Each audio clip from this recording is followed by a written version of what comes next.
Hey peeps, 2Js, 2 minutes with Johnny S. Boy, do we have a last weekend. Probably knew we had a little riot here in Cleveland, as we did many places in the country.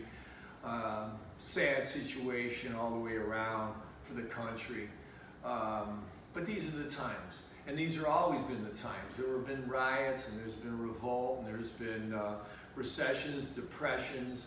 But so far, listen, all this bullshit that just happened right now in Cleveland, and hey, listen, I lost a lot of money like a lot of guys did, and a lot of people lost a ton more than I did, so I can't even bitch. But there's a way to do things, obviously, you know, the situation with George Floyd is just, you know, hey, everybody knows, hang him. Any guy that's going to treat another guy like that isn't from my world. But here we are, but that doesn't say anything for when you start looting. Our president said it, I start shooting. I came into my shop, the whole arcade got ransacked.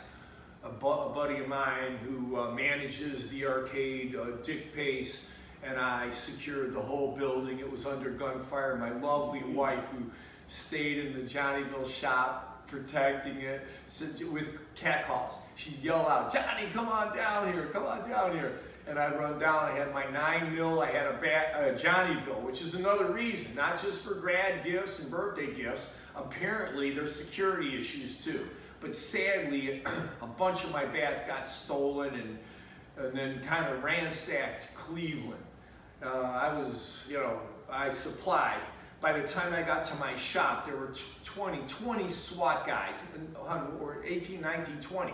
Yeah. 18, 19, 20 SWAT guys out front of my freaking store. Full gear on, I mean locked and loaded, and they said they had to stop where the bats were coming from.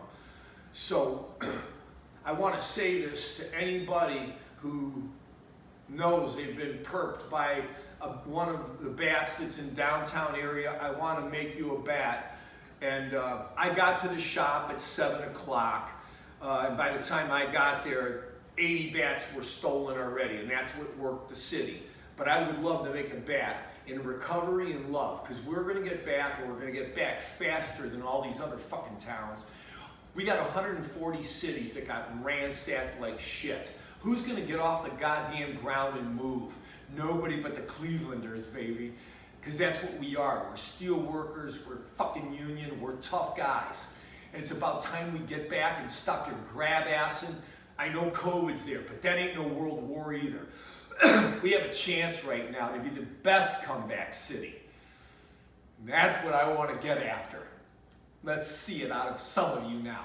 Pick it up and move it on. No more grab-assing Facebook shit, this happened, this happened. Pick it the fuck up and move it the fuck on. Much love. By the way, this is the first Johnnyville can't be done in my shop because my shop shut down for a good minute. But hey, we're going to be back, man, with a vengeance. By the way, last point of business. This Saturday, my good buddy Mark Munch Bishop on WTAM 1100 is having me as a guest at 3:30 WTAM 1100, and you can hear me talk. Munch is going to talk about it a good minute and ask me everything that happened. I was down there from maybe half hour after the shit started because I was listening to my dear friends who didn't want me down there with my particular attitude of like, let's do the right thing. Apparently that's no longer fucking American, but let's bring that back. Much love. Peace out.